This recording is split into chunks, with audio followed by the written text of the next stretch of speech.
सुप्रभातं नमो नमः। अद्य अहं पाठयामि शब्दरूपाणि। प्रथमः अहं पाठयामि अकारान्त शब्दरूप। अकारान्त शब्दरूप। अकारान्त अर्थात अंत में जिसके अंत में अ रहे, जैसे बालक। तो बालक शब्द है, इसके अंत में क्या है? तो आप कैसे जानेंगे? तो वर्ण विच्छेद करके जानेंगे। संस्कृत में इसे कहा जाता है संयोजनम एवं वियोजनम। संयोजनम अर्थात एकत्रित करना, वियोजनम अर्थात बिखराना, अलग करना। वियोजनम अलग करना, संयोजनम एवं वियोजनम। अत्र अस्ति बालकः शब्द।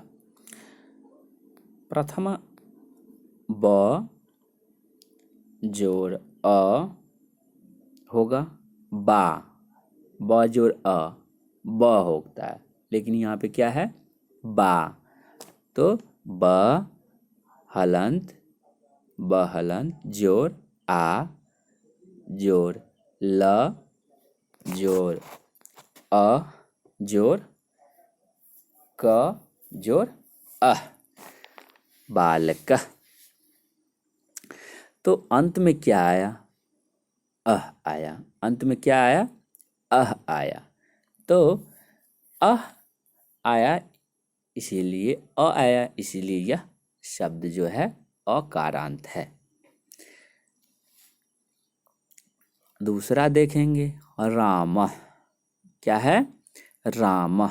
र जोड़ आ, रा, र हलंत जोड़ आ, रा जोड़ म जोड़ अह, राम। क्या है? राम। फिर गज, फिर अमन। इस प्रकार से अकारांत समझेंगे हम। अकारांत शब्द प्रायः पुल्लिंग होता है। अकारांत शब्द क्या होता है? प्रायः पुल्लिंग होता है। तो बालकः शब्द रूप देखेंगे। प्रथमा विभक्ति बालकः, बालकौ, बालकाः। संस्कृत में कितने वचन होते हैं? तो 3 वचन होते हैं। कितने वचन होते हैं? 3 वचन होते हैं। एकवचनम, द्विवचनम और बहुवचनम। एकवचनम, द्विवचनम और बहुवचनम। लिंग कितने होते हैं? 3 लिंग होते हैं। कितने लिंग होते हैं? 3 लिंग होते हैं। पुल्लिंग, स्त्रीलिंग और नपुंसकलिंग। पुल्लिंग, स्त्रीलिंग और नपुंसकलिंग। पुरुष कितने हैं? पुरुष भी 3 हैं। प्रथम पुरुष, मध्यम पुरुष, उत्तम पुरुष। प्रथम पुरुष, मध्यम पुरुष एवं उत्तम पुरुष। प्रथम पुरुष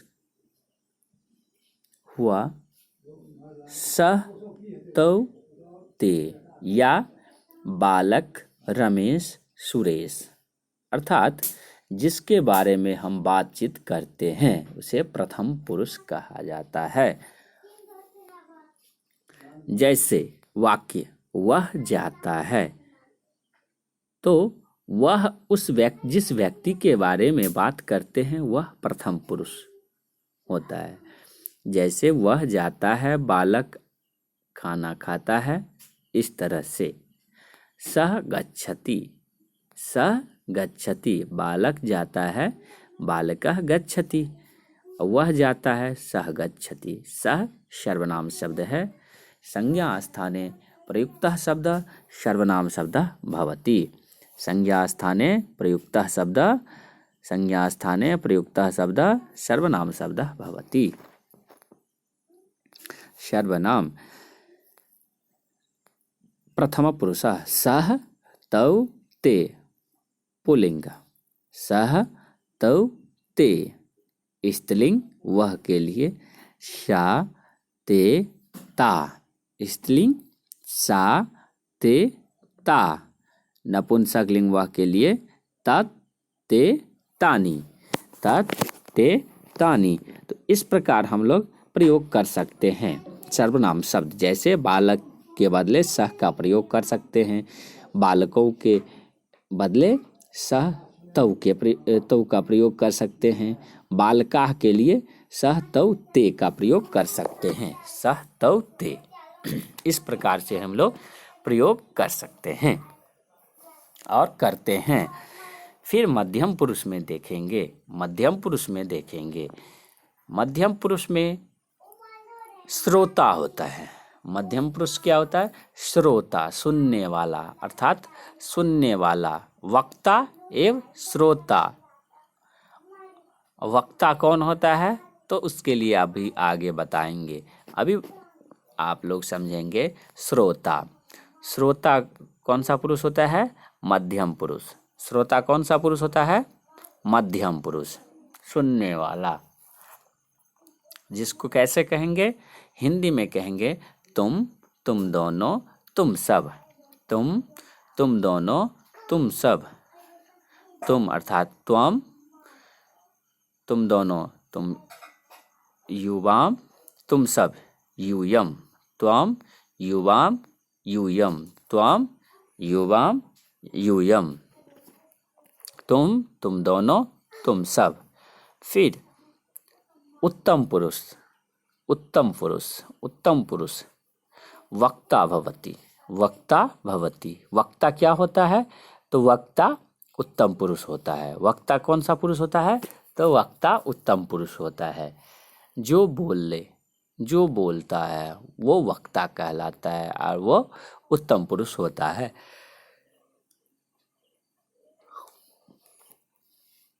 जैसे मैं पढ़ता हूँ, मैं पढ़ता हूँ, तो कौन पढ़ता है? तो मैं। तो अहम पठामि, अहम पठामि। फिर हम दोनों के लिए होगा आवाम, हम दोनों के लिए क्या होगा? आवाम, हम दोनों के लिए क्या होगा? आवाम। और हम सभी के लिए होगा वयम, हम सभी के लिए क्या होगा? वयम, हम सभी के लिए क्या होगा? वयम। अब देखेंगे यहाँ पर धातु रूपानी, धातु रूपानी, धातु रूपानी पहले भी आप लोगों को अभ्यास करने के लिए दिया गया था और अभ्यास करके बताइए।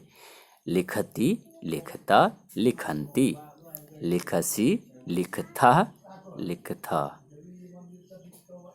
लिखामि, लिखावः, लिखामः।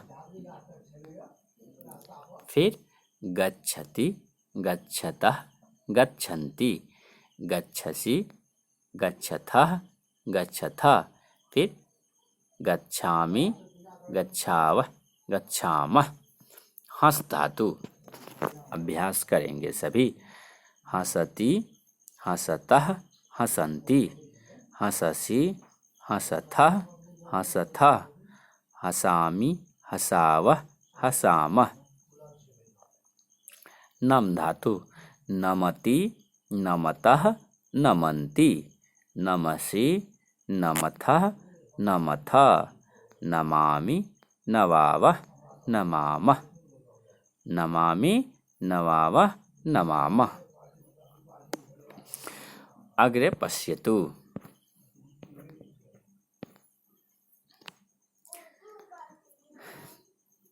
अकारांत, आकारांत शब्द पश्यतु स्त्रीलिंग। आकारांत शब्द अन्ते आभवति, अन्ते आभवति। यथा रमा, राधा, लता, बालिका, नायिका, गायिका इत्यादि। एक वचनम, द्विवचनम, बहुवचनम। अकारांत में भी एक वचन, द्विवचन और बहुवचन होता है। एक वचन अर्थात एक की संख्या, दो की संख्या द्विवचन और दो से अधिक की संख्या बहुवचन। दो से अधिक में बहुवचन,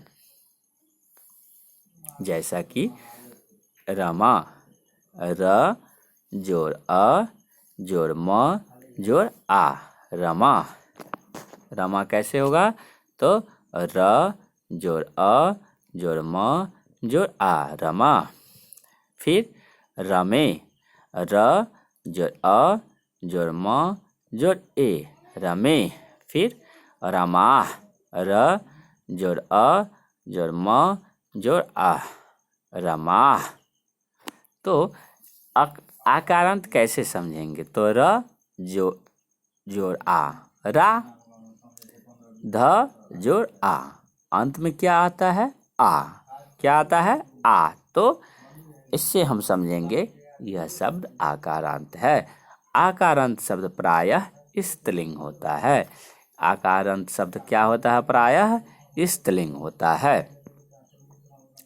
इसका शब्द चलता है प्रथमा एक वचन रमा, द्विवचन रमे, बहुवचन रमा।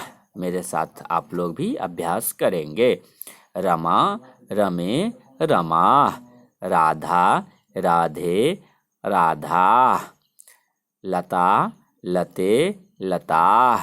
सीता, सीते, सीता। गीता, गीते, गीता।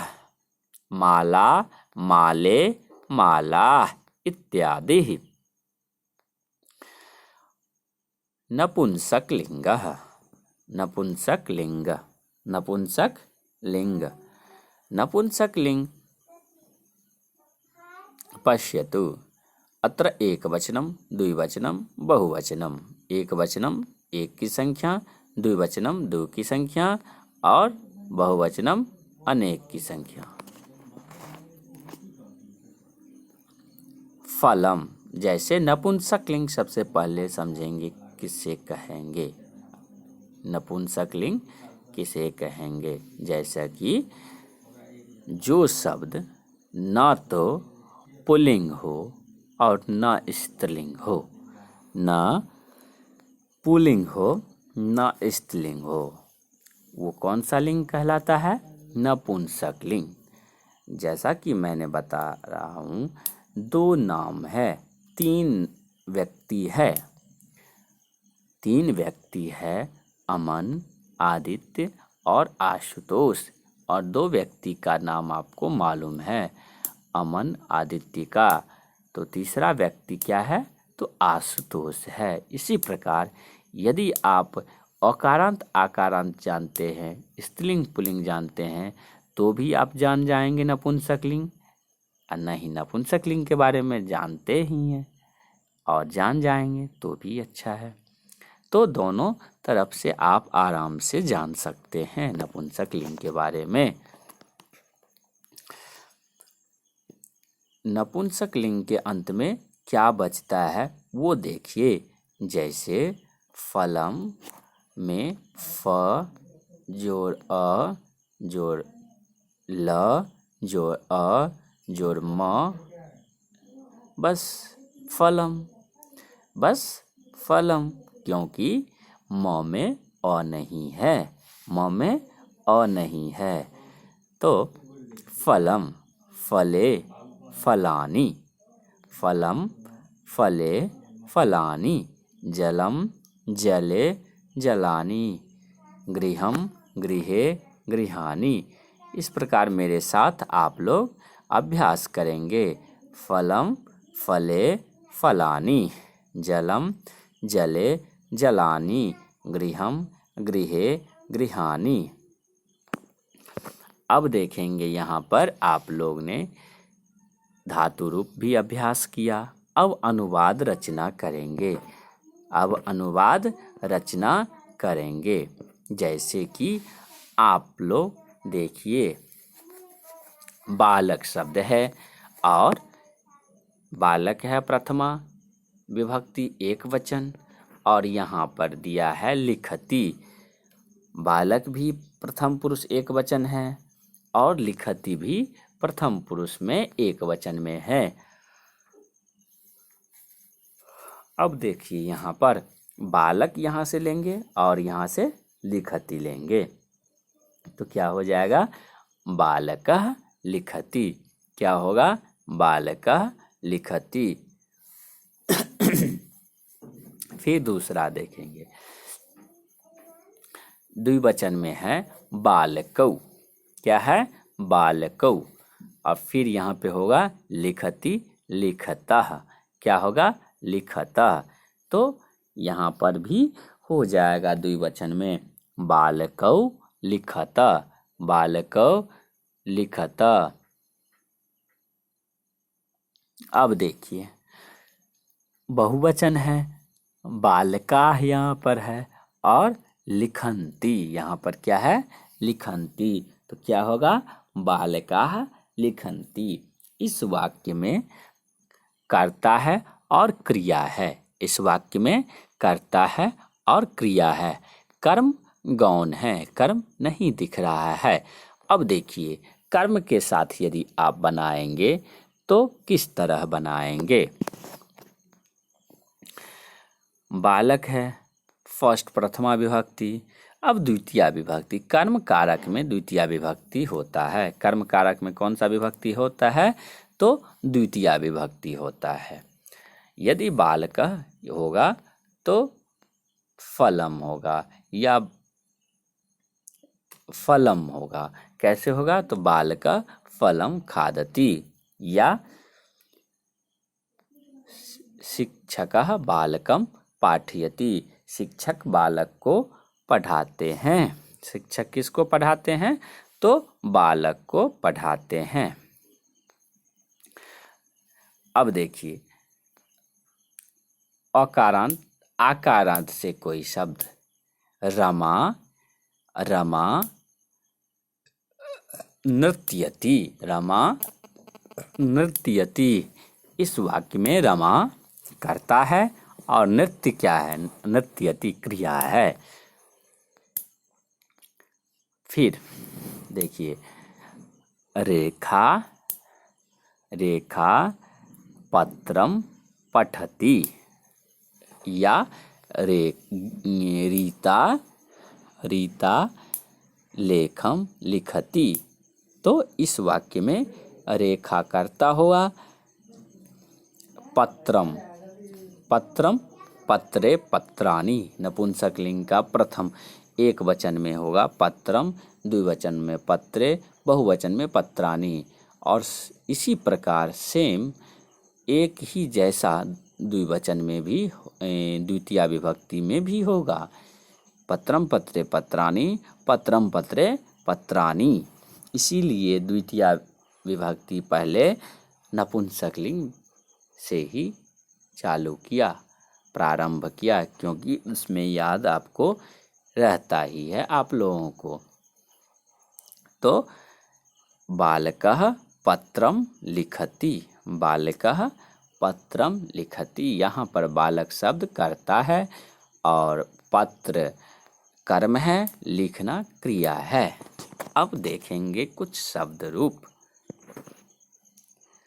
जैसे आप लोग मेरे साथ अभ्यास कीजिए और कॉपी में लिखेंगे। अकारांत पुल्लिंग शब्दाः, प्रथमा अस्ति नरः नरौ नराः। शब्द कृषक कृषकः कृषकौ कृषकाः। सैनिक शब्द सैनिकः सैनिकौ सैनिकाः। वृक्ष शब्द वृक्षः वृक्षौ वृक्षाः। छात्र छात्रः छात्रौ छात्राः। रमा रमा रमे रमाः। माता शब्द माता माते माताः। माला माले मालाः। पाठशाला पाठशाले पाठशालाः। वाटिका वाटिके वाटिकाः। नपुंसकलिंग शब्द फलम फले फलानि। जलम जले जलानि। गृहम गृहे गृहाणि। चक्रम चक्रे, चक्रानि इत्यादि। आप लोग भी अपने मन से कुछ शब्द लेंगे, पुल्लिंग, कुछ स्त्रीलिंग, कुछ नपुंसकलिंग, और इस तरह से शब्द रूप बनाएंगे और अनुवाद रचना करेंगे। फिर अगले कक्षा में हम आएंगे। धन्यवाद।